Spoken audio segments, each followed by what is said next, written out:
Bonjour, bonsoir, selon l'heure à laquelle tu regardes cette vidéo. Je vais commencer par dire merci à tous ceux qui s'abonnent à la chaîne. De plus en plus, la communauté s'agrandit.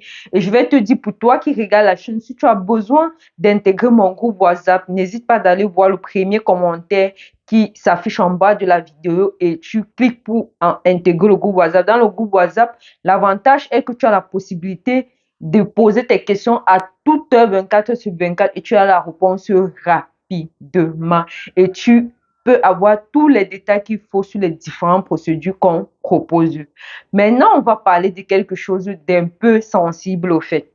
Depuis un certain temps, je suis parfois les vidéos du Canada.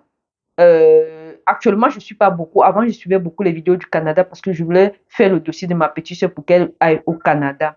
Mais ces derniers temps, en fait, ou ces derniers mois, je peux dire ces 3 derniers ou 6 derniers mois, il y a des gens que je suivais qui parlaient du Canada, qui sont en train d'alerter les autres personnes pour leur dire que actuellement, l'immigration au Canada est un peu difficile ou le Canada est en train de repousser les gens, en fait.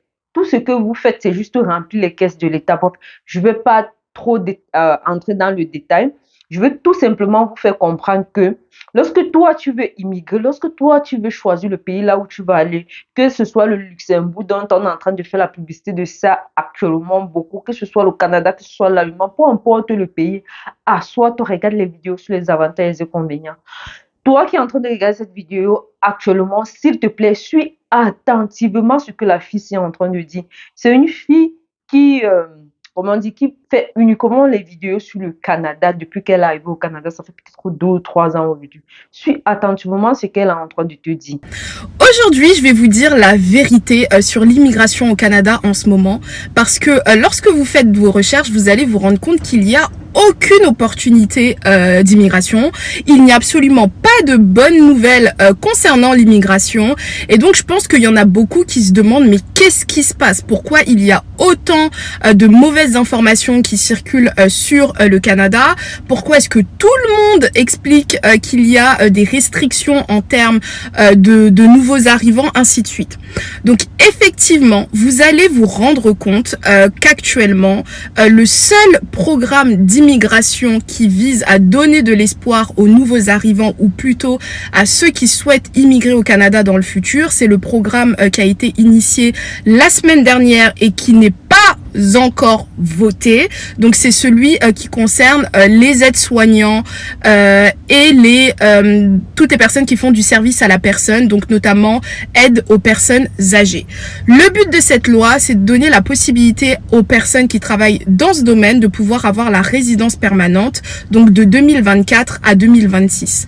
Le programme n'a pas encore été voté et vous allez vous rendre compte qu'il y a même de très fortes chances que finalement le gouvernement du Canada ne le fasse pas. Ça, c'est la première personne que je suis de façon un peu régulière qui, je veux dire, qui alerte les gens depuis peut-être mars ou avril dernier pour dire que, OK, le Canada est en train de fermer ses portes. Donc, si tu veux venir au Canada, il faut bien réfléchir. Ça, c'est la première personne que je suis.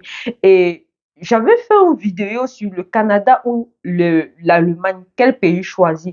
Et lorsque je faisais les recherches sur cette vidéo, je suis allée sur la page des données mondiales. J'ai constaté que le taux de chômage est supérieur au taux d'immigration. Je ne peux pas expliquer pourquoi, mais en voyant les vidéos de ces personnes, tu vois que le loyer est élevé. En fait, il y a une inflammation sur les coûts du loyer. Le travail, il n'y en a pas. Et lorsque j'ai suivi ces vidéos ces derniers jours, je me suis rappelé, il y a un prêtre à qui j'ai rendu visite ici, parce que l'église où je fréquente ici, le prêtre est allemand, et un jour, un prêtre africain est venu prêcher, et puis j'ai pris son contact, puisqu'il parle français et tout. Je suis allée rendre visite au prêtre là dernièrement, il était en train de nous expliquer que l'Allemagne de 2000 ou l'Allemagne de 1900 et quelques n'est plus l'Allemagne d'aujourd'hui. Avant, lorsque tu étais africain, au fait, tu descendais à l'aéroport. Donc, dès que tu sors de la gare routière, du même de la gare routière, dès que tu sors de l'aéroport ou dès que tu descends du train à la gare routière, les gens venaient te demander si tu as besoin du travail. Chacun, il dit sur place, là, dès que tu descends le train, les gens viennent te demander si tu as besoin du travail. Chacun te dit directement quel travail tu vas faire et combien est-ce qu'on va te payer par heure. Ça, c'est un prêtre qui me dit. Quand il m'a dit ça dernièrement, je n'ai même pas trop prêté attention. Mais en voyant les vidéos de cette personne, je me dis, même l'Allemagne, quand on est en train de parler aujourd'hui, que oh, l'Allemagne veut tel nombre d'ouvriers, l'Allemagne a besoin de médecins, l'Allemagne a besoin de ceci, l'Allemagne a besoin de cela. Sois-en sûr, toi qui suis la vidéo, que on est en 2024. D'ici 2026 ou 2027, si Dieu nous donne la grâce, on sera encore là. Et je risque de vous dire que actuellement, l'Allemagne est en train de repousser les immigrants, ou ils sont en train de fermer peut-être le programme de la chance 4 ou le programme des ouvriers qualifiés, ou le programme peut-être, bref, je serai en train de vous dire qu'actuellement, c'est pas facile d'immigrer en Allemagne. Donc, si vous avez un autre pays, il faut aller voir ailleurs. Écoutez encore ce deuxième témoignage d'une autre personne qui parle du Canada. La vidéo est sortie tout récemment et ensuite on revient. Je me trouve aujourd'hui dans le parc Extension et je me questionne à savoir comment ça se passe avec les banques alimentaires. Je me suis dit que ce serait peut-être une bonne idée d'entrer dans cette épicerie pakistanaise dont le propriétaire vit ici depuis 32 ans. Actually, the people don't have jobs.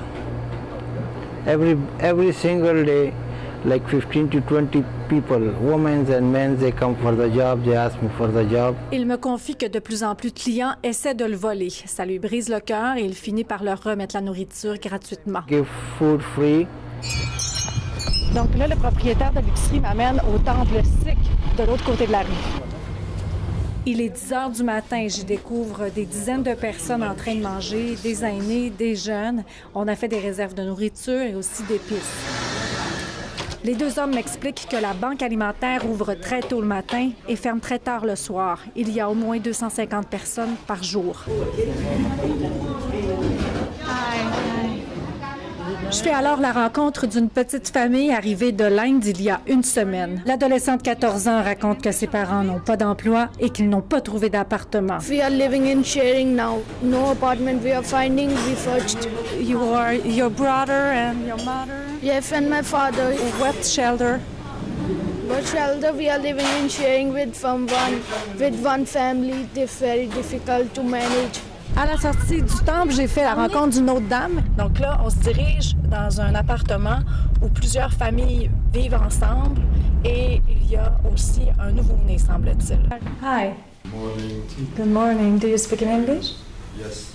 J'entre à l'intérieur et je découvre alors un 5,5 à peine meublé. 4 familles y vivent sur des matelas sur le sol. Hi. Hi. How are you? Oh, little baby. Oh, oh, oh. 3 weeks ago. On m'explique que la jeune maman est partie d'Inde enceinte il y a 3 semaines et elle a finalement accouché à l'hôpital général juif dernièrement. Yes, baby born Canada. No, 9:30. 9:30. Ça leur coûte 930 $ par mois et c'est trop cher pour eux, me disent-ils. Il n'y a qu'une salle de bain dans un mauvais état. Et pour combien de personnes? So how many people live here? 10 people stay here. 10 people. Yes. Have you ever seen this situation before? Is it worse? No. It's worse. It's worse. I never see before like this. Very sad people. And sometimes the people say, believe or not, they say, why we came to Canada? They say, why we are stupid we came to Canada? Because they came with the big dreams. To Canadian government, Si je pouvais m'adresser au gouvernement, dit-il, je lui rappellerais qu'on est réfugiés. Normalement, on devrait payer moins cher le loyer. They should take care about the refugee. Les gens nous demandent beaucoup d'argent et c'est insultant. They are insulting us. À Montréal, Après avoir suivi ces deux vidéos-là, je vais te dire quelque chose de toi qui veux immigrer en Occident, toi qui veux immigrer, je ne sais pas dans quel pays. Lorsque tu fais le choix de ton pays, faut pas seulement rester sur la chaîne de quelqu'un qui est positif pour avoir les vues et être payé par Google. Parce que la majorité des personnes qui sont sur YouTube ou la majorité des grands YouTubeurs reçoivent de l'argent de Google. C'est un peu comme un travail pour eux. Du coup, parfois, ils disent du n'importe quoi pour que vous restez scotché sur leur chaîne. Vous avez espoir et parfois, cet espoir-là, on va dire quoi? C'est un espoir qui ne... On va dire un espoir qui n'est pas positif. Vous voyez un peu. Donc, toi qui veux immigrer en Occident, même lorsque tu regardes ma chaîne, je parle de l'Allemagne est montée, l'Allemagne est descendue, va aussi regarder les gens qui parlent de l'Allemagne depuis longtemps et qui ont peut-être dit que pourquoi je ne dois pas venir en Allemagne? stop, en Allemagne, il y a ceci ou en Allemagne, il y a cela. Il faut aussi aller regarder ces chaînes-là pour toi-même te faire une idée de ce qui t'attend déjà en Allemagne. Parce que, par exemple, le deuxième cas, ces gens-ci qui sont arrivés, ils payent, comment dire, le loyer, une chambre, 130 ou 150 euros chaque mois. Une chambre. C'est-à-dire, et ils sont à l'intérieur 10 personnes, 4 familles. Donc, à la fin du mois, ils doivent payer cet appartement par peut-être un truc comme près de 800 euros, un truc comme ça là. Or, ce sont des gens qui ne travaillent même pas. Il dit ce sont des gens qui ne travaillent même pas. Ce sont des réfugiés. Je ne vais pas dire que l'Allemagne est de ça avec des réfugiés, mais quand même, ici là, ils donnent des appartements aux réfugiés et chaque fin du mois, on te donne quelque chose. C'est-à-dire, ils payent des appartements pour les réfugiés et chaque fin de mois, on te donne aussi quelque chose. Comment est-ce qu'ils vivent? Est-ce qu'ils trouvent l'allemand schlecht et tout ça? Ça, je ne pense pas. Mais pendant ce temps, comment on dit ça, le processus, au fait, pour recevoir l'asile est un peu difficile. Moi, j'ai rencontré des réfugiés ici. Ça fait déjà plus d'1 an qu'ils sont là. Ils n'ont pas encore obtenu le document qui doit leur permettre de rester sur le territoire. Donc, au moins, en connaissance de cause, je peux dire que obtenir, pour toi qui viens ici en tant que réfugié, par exemple, obtenir le document pour rester sur le territoire ne serait pas ne serait pas facile. Maintenant, pour toi qui viens ici de façon légale en Allemagne actuellement, tu vas trouver quelque chose à faire. Je dis bien, ce qui peut te bloquer, c'est la langue. Si tu ne parles pas l'anglais, si tu ne parles pas l'allemand. Si tu parles l'anglais, tu vas trouver quelque chose à faire. Si tu parles l'allemand, tu vas trouver quelque chose à faire. Mais d'ici 2027 ou d'ici 2028, là, je suis plus sûre que ça serait la même chose. Le programme qu'ils ont lancé pour les ouvriers qualifiés, la formation professionnelle, ce programme qu'ils ont lancé, c'est un peu comme une copie du programme du Canada. Le Canada a ouvert cela aux étrangers et c'est bien après aussi que l'Allemagne ouvre cela aux étrangers parce que ça existait déjà en Allemagne, mais les étrangers ne pouvaient pas intégrer ce programme-là. Donc, c'est quand le Canada ouvre ce programme aux étrangers et que l'Allemagne voit comment est-ce qu'ils parviennent à combler la pénurie de main-d'œuvre qu'il y a dans leur pays. Quelque temps après, l'Allemagne ouvre aussi ce programme aux étrangers. Donc, aujourd'hui, vous voyez ce qui se passe au Canada. On peut déjà anticiper ce qui va se passer en Allemagne les années à venir. Ne sois pas surpris que moi qui suis venue en Allemagne en 2022 et toi qui vas arriver en Allemagne peut-être en 2027 ou en 2030, tu n'arrives pas à trouver rapidement quelque chose à faire comme moi qui suis arrivée en 2022 ou que tu ne puisses même pas venir avec le contrat de travail. Ou je ne sais quoi d'autre. Tu demandes même la chance, une carte, on te tourne, on te tourne, on te tourne. Chaque fois, tu reçois toujours de refus de visa. Donc, ne sois pas surpris de cela. Vois comment était le Canada hier. Vois comment est le Canada aujourd'hui. Et essaye un peu de penser à l'avenir. Comment sera le Canada à l'avenir? Et dis-toi, demain aussi pour l'Allemagne, ou demain aussi pour le Luxembourg, où les gens ne font appelle aussi les gens que le Luxembourg est bien, il faut venir, les règles vont changer. Donc, pour toi qui as aimé la vidéo, n'hésite pas à partager la vidéo. Et si tu veux qu'on fasse des vidéos de ce style de temps en temps, n'hésite pas à me dire en commentaire. Et n'hésite pas surtout à cliquer sur le lien pour pouvoir intégrer le groupe WhatsApp. Là-bas, j'explique en détail chaque programme sur l'allemand. Et si tu as tes questions, tu poses tes questions et on te répond en moins de 24 heures. Allez, rendez-vous à la prochaine vidéo.